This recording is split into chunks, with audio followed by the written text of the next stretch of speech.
So as we all know, it's soup season and it's also American Thanksgiving this week. So I'm actually Canadian and we celebrated our Thanksgiving back in October. However, I've been making this soup for a while and I found it a couple of years ago when it was circulating around the internet. And it is the easiest, most delicious, hearty soup that you can have this time of year. It's like the perfect comfort food. It comes together all in one pot and really easy. So I love a pureed soup, but sometimes it's a lot of chopping and it's a lot of vegetables. This one is so simple. It's like a few ingredients and that's it. So I'm teaching you this recipe this week because it is Thanksgiving and it is such an easy and quick soup to throw together to have as a side in a little cup with your turkey dinner. And it's obviously squash soup, so it's very seasonal. So I'm gonna show you exactly what we're doing. It's just squash. We have some feta cheese, some garlic, butter, and some spices. That's it. And it's going to come together so easily and it is just so good. So let's get started. So as you can see, the ingredients for this soup are just really straightforward and simple, and the only chopping that you're doing is your squash. So we're gonna take our butter, it's about 1/3 cup of butter, and we're just gonna cut it up. You can even melt the butter if you want to. I'm just gonna cut it up on the bottom of this pan, or this pot.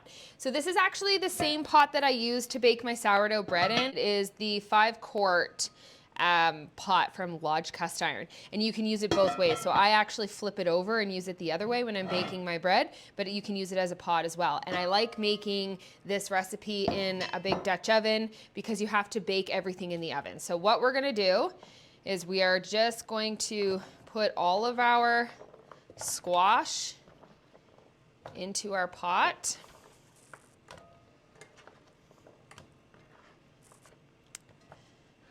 And then we're gonna kind of make like a hole. We're gonna shove this huge block of feta. The original recipe calls for about 18 ounces of feta. This is about half of that.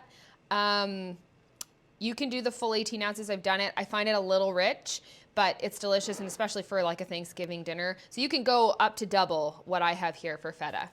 So then we're taking our garlic and we're just cutting off the end, and this is quite a small bulb of garlic. If you have a really large bulb of garlic, you're probably going to use about half of what I have here. And I'm just gonna peel off the edges. And I cut this down just a little bit further because I want it to be easy to squeeze out. So what we're doing with this is we're just shoving it right into the pot right next to the feta. And then we're gonna do our salt and our pepper. And then this is gonna go into the oven, and I'm gonna put a cover on it, and it's gonna bake in the oven. And it's gonna bake in the oven, and all this is gonna get soft. And then we're gonna squeeze the garlic out into the dish. This is like such a great soup to have this time of year because it's cold and flu season, and garlic is so great for cold and flu season. So eat lots of garlic in your food this time of year. But that's it. We're gonna put this cover on, we're gonna add some salt and pepper, put this cover on, bake it in the oven, and then I'll show you exactly how to finish it off.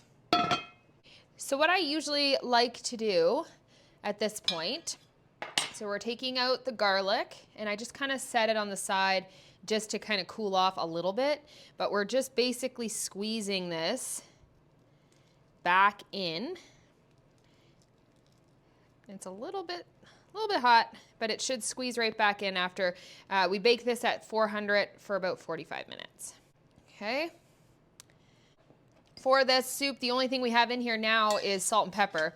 So I kind of wait until the end to see if we need to season it with anything else.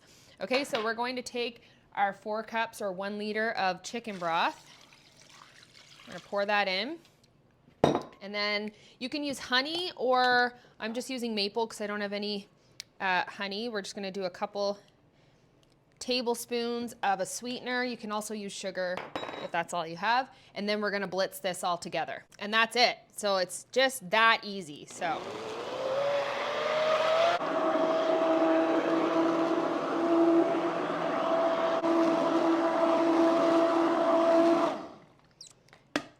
Okay, so depending on your taste preferences, there's lots of different spices you can add to this. You can even add some cinnamon if you wanted some cinnamon in this, depending if you want it more savory or more sweet.